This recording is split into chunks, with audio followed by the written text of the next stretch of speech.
On ko na mani kay kita ko na roasted nga mani ay ho mangayo ko bala siling ko ano nga kun ipaambit ay siling ko ang mani na naman kun ano ba lang benepisyo nga mahatag sang mani sa aton sini lawas pero ti kabalo man kita kun ano ang mani di bala.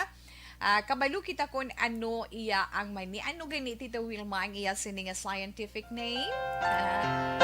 Dumduman ko do morning akon nga thesis ang college ko ang peanuts na teka balog man kita magsiling tam peanuts mahambal kita it has a strong nutritional profile na excellent source gina siya ya na sang plant-based sang makabig naton protein paagi sa mga tanom nga makuha naton sang protein magluwas sa mga karne no nami na siya fiber kag damo pagid siya sang mga importante nga mga bitamina kag mga minerales ang peanuts pwede naton ma-consume sa nagkalain-lain iya nga forma pero actually iya sini scientific name is Arachis hypogae, di ba? Arachis hypogae amo ni scientific name sang peanuts. Ang peanuts pwede naton ma-consume in so many forms, di ba? Hambal na naton may ara roasted, masilin sila iban niya boiled, ginatanok, iban ano pag Tita Wilma ng mga salted peanuts na may ara pa gani nga coated, no? Coated iya sa kalamay, may ara nga coated sa chocolate, ang iba naman in the form of peanut butter wow namit gidiya no lain-lain nga klase may lain-lain man nga nutritional profiles kag pila ka mga health benefits sa aton may ara pa sila nila tawi spicy na may spicy pagid magluwas sa salted peanut may ara pagid spicy ti kon maghambal ta benepisyo sini na sa aton lawas ano syempre kaunon tang mani di ba la kaon kita mani anong benepisyo nga makuha naton sa Aksyon!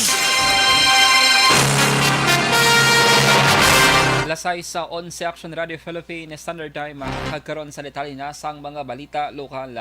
King kumpirmar ni Theo 3rd Brigadier General Inocencio Pasaporte nga apat ka miyembro sang New People's Army o NPA ang napatay sa enkwentro nga nagluntad last 9:30 kinasang aga batok sa tropa sang 94th IB ag 33rd Reconnaissance Company sa may sitio Amiles sa Barangay Biao, Banwas ang Binalbagan. Sa interview sa Action Radio, ginpahag ni Pasaporte nga pulo tubtob 14 kabakatapos ang NPA ang naka-enkwentro sang militar. Naglawig ang enkwentro sang tubtob 5 ka minuto. Na-recover sa natabuan sa enkwentro ang apat karmas tuthang nga ginalakipan sing sa M16 with M203, M16, M14 kag kalibre 45 hag mga subversibo nga mga dokumento. Sa karon nagapadayon pang hot pursuit kag clearing operation sang mga militar. Nakapa naman ang isa kababayang katapos ang New People's Army sa enkwentro batok militar nga nagluntad las 12:15 sang hapon Miyerkules sa sitio Minatay, Barangay Marcelo, Banuas, ang Calatrava. Suno kay 303rd Infantry Brigade Commander Brigadier General Inocencio Pasaporte, gina-verify pa sini ang background sa nadakpan nga gin-report nga nagaserbe bilang political guide sang NPA. Dugang pa ni Pasaporte nga wala pa nakilala ang babayi apang nakuha ni isang 2 ka rifle grenade, 2 ka kalibre 30 usong armas luthang kag pila ka mga subversibo nga dokumento. Naglawig naman sang 10 minutos ang bayluhan ay lupok sa tunga sang ginalgar pito tubtub na pulo kay NPA kagkatapos sang 79th IB. Sa karon nagapadayon ng hot pursuit operation sa otoridad sa ginaligar remnant sa mga NPA sa lugar. Sa iban nga balita lokal, natala na nga magpatigayon sang meeting boss ng Idlawang Provincial Disaster Management Program Division kag FIVOG sa angot sa sitwasyon sang Bulkang Kanlaon. Suno kay PDMPD Head Dr. Zfar Gerhard Kelian, kabayan sang meeting ang pila ka mga local government unit sa Negros Occidental nga yarang malapit sa palibot sang bulkan. Ginpahag ni Kelian nga padayon pang hugot nga monitoring sang iya talatapan kaupod na ang natungdan nga mga DRRMO agud mapatuman ang contingency plan kung kinahanglanon. Sa record sang FIVOG sa 15 ka mga volcanic quakes ang narehistro sa buong adlaw, apang niyang mas manubo kung ikumparar kahapon nga mayara sang 17. Dayon ang evaluation sang DepEd Negros Occidental sa 50 pa ka duga nga mga bulutuan nga nag-apply para sa face-to-face classes sa pagbukas ng klase sining school year. Suro kay DepEd Public Information Officer Ian Arnold Arnaiz, wala pa sila sa karon sa nabaton nga guidelines gikan sa panibagong nga liderato sang department o kung sang departamento sa nasyonal. Gani ini nga sistema ang kabahin pa sang regulasyon ka guidelines nga ginapatuman sadto sang NIATF. Dugang pa ni Arnaiz, ini nga tikang sang division ang kabahin sa gihapon sang pagpanghanda nga ila ginahimo angod sa plano nga pag-implementar sang 100% nga face-to-face classes sa bulan sang Agosto. Base sa record sang Department o sang DepEd Negros Occidental, sa tion nga maaprubahan man ang application sa 50 pa ka nagdugang sa listahan, yara na sa kapin 50% sang total nga kadamuon sa mga bulutuan ang mga kwalipikado para sa among nga programa. Sa dugang pagbalita lokal, pabor ang duwa ka mga transport group diri sa syudad sa Bacolod sa pag-reactivate sa Bacolod Traffic Authority Council kon bitak si Dalam San Benitez Administration. Suno kay Stone Secretary General Albert Villanueva, madugay na ang bitak pero nadula lamang ka ginarantawa nga dako ang mabulig sini ilabi na nga trabaho nila ang pagplano angon sa pagpatuman sang mga pulisa sa dalanon. Sa Executive Order No. 4 ni Benitez, si Villanueva ang kalakip sa 12 ka mga miyembro sang bitak bilang tiglawas sang transport group. Samtang ginakwestiyon naman ni Undok Secretary General Diego Malacad nga wala nalakip ang 3 ka mga dalago nga transport group sa Bacolod sa mga council. Kag kun bala ginakwestiyon kung kabahin pa sila sang commerce industry, ilabi na nga nagabayad man sila sang buwis. Hindi na question man na actually isang ibang pang reactivate kagapon kaya nga wala ma-include ang 3 ka dagko nga mga federation nga gabayad na permit. Kaya supposed to be ang composition sa BITAC is may ara sang 2 pagtog 3 ka federation nga makarepresent. Nabatian ang tingog ni Undok Secretary General Diego Malacad. Kapusan nga balita lokal, good governance. Ini ang mensahe ni Bacolod Mayor Albi Benitez sa iya nga pagtambong sa inaugural session sa Sangguniang Panlungsod sa syudad sa Bacolod. Sa media interview, nagalaw mga alkalde nga magkooperar ang konseho sa tion nga may mga programa nga maayo para sa pumuluyo. Gipayag sang alkalde nga may proposal nga magpatigayon sang regular nga pagsinapol sa tunga sang legislative kay executive branch. Una gid pangabay ni Benitez sa SP amo ang konfirmasyon ni Attorney Pacifico Maghari III bilang City Administrator kay Attorney Ramon Carlos Ting Jr. bilang City Legal Officer. Sa speech sang alkalde sa inaugural session, iya gid pangabay ang mga konsehal nga i-adopt as a whole ang covenant sang Team Asenso nagligad nga kampanya.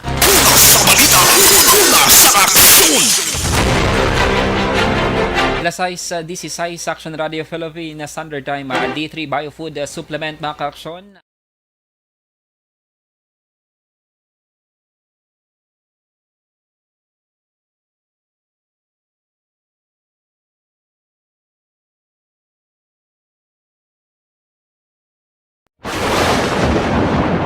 Ang elementary nga evacuation center na concern din baha man. Uy, kaya kaya pinagamat-amat evacuation kumansaka ang tubig. Actually, ikaw po Hindi medyo mataas na ang tubig so ulat natin nga pasuwat nga ng traffic to or nag-transit dito sa sulod ang Mang continuous ring ang isang good sa factor sa pagsaka at sining tubig sa subong.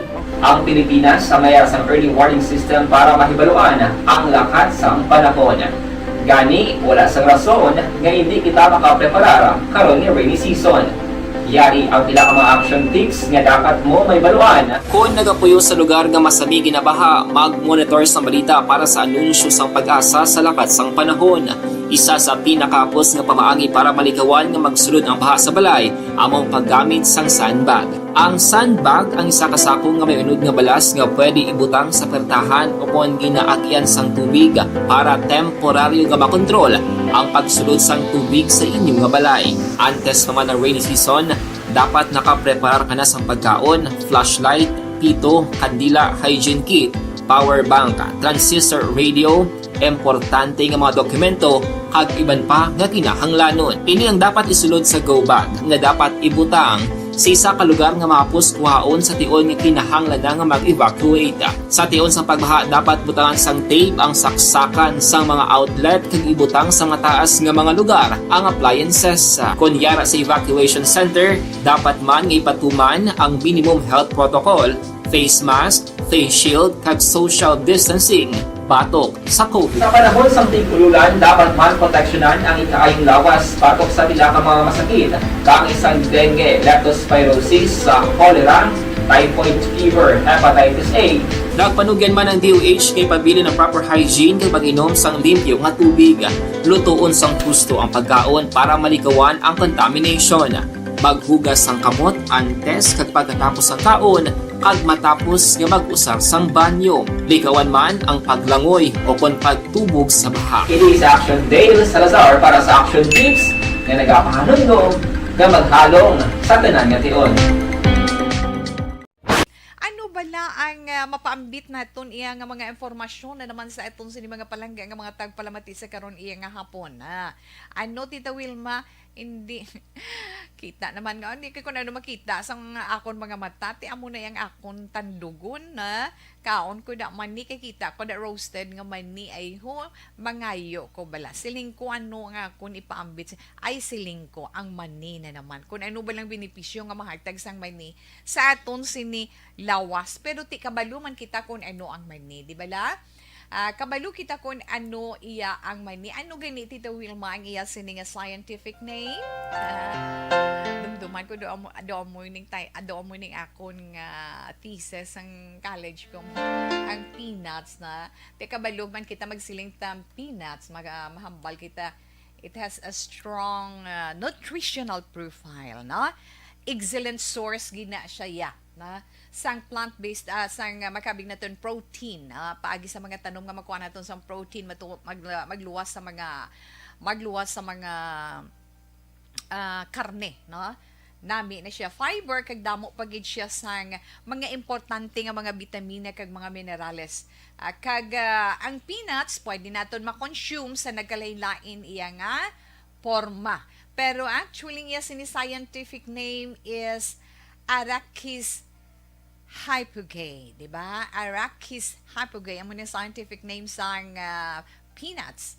Kag ang peanuts pwede naton ma-consume in so many forms, di ba? Hambal na naton may ara roasted, masilin sila iban niya boiled, ginatanok, iban ano pag Tita Wilma ng mga salted peanuts na may ara pa gani nga coated, no? Coated iya sa kalamay, may ara nga coated sa chocolate, ang iba naman in the form of peanut butter. Wow, namit gidiya, no? Lain-lain nga klase, may lain-lain man nga nutritional profiles kag pila ka mga health benefits sa aton. May ara pa sila nila tawi spicy na may spicy pagid.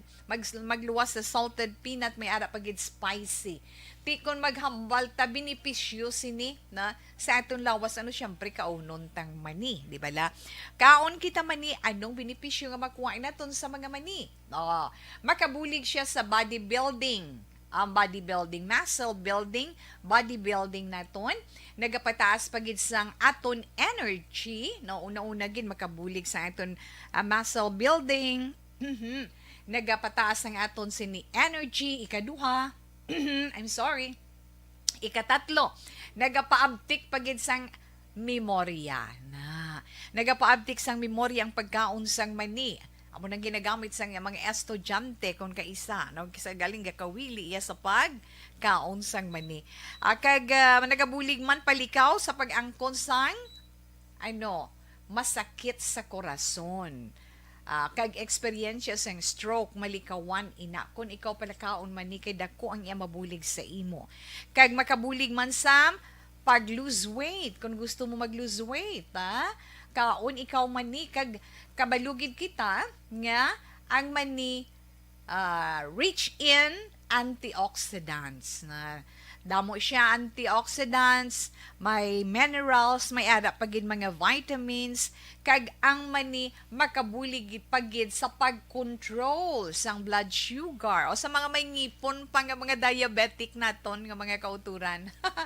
Pwede gid no makakaon sang mani kay makabulig sa inyo sa pag-control sang inyo kalamay sa dugo na kag makalikaw man sa gallstone. Bato sa inyo sini abdo makabuligid ang pagkaon sang mani kag ginapahagan-hagan pagid ang ara sa mga nagaedad na kun palakaon ikaw sang mani. Ginapahagan-hagan sini ang pagdamo sang imo wrinkles. May oil mismong mani, di ba? Ginapahagan-hagan ni ang pagdamo sang imo wrinkles. Inang mga early signs of aging na pareho abis ang discoloration. Discoloration, paglain na sang color sang skin mo, kag ang mga wrinkles man sa imo pan, especially sa imo guya. Posible abi ninyo sa pagkaon ninyo sang mani, ma-resolve gid inang problema ninyo. Ara naman, beauty tips na para sa inyo. Ang mani, as in, very, very rich pagid sa vitamin C. Nga amo ang importante sa collagen production para sa aton sinimatahom nga skin.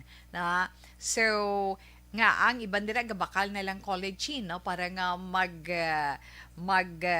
oiling ila sa skin kag mangin looking younger. Abi pa amo kasi na ara yaman ni natural nga pamaagi para nga maka-produce collagen ang imo mismo kaugalingon nga lawas samtang ikaw nagaedad. So pila lamang ina ka benepisyo para sa aton ang pagkaon sang maniti.